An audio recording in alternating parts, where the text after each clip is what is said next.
News now at 7. Gwinnett County Police have made a significant human trafficking arrest, adding a dramatic twist to an ongoing investigation. Atlanta News First anchor Joe Gorcho joining us here in the studio. And Joe, there's a shocking development involving the suspect tonight. So let me walk everyone through this story here. You have Changzi Lee, who's right here. He's now facing a human trafficking charge just weeks after he called the police to report a robbery involving Dominic Gray. So both individuals have been arrested by Gwinnett County Police following the original police call back on January 20th.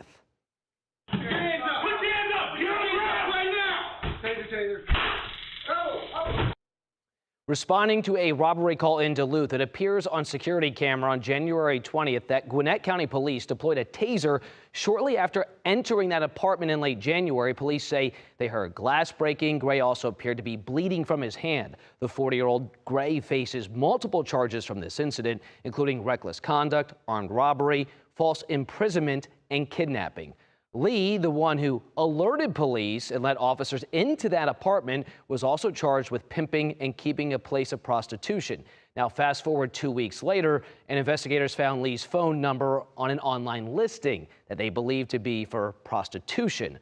Undercover agents set up a sting and found the 28-year-old Lee at the meetup location hiding. Lee now faces multiple charges, including human trafficking, and is being held in Gwinnett County Jail without bond.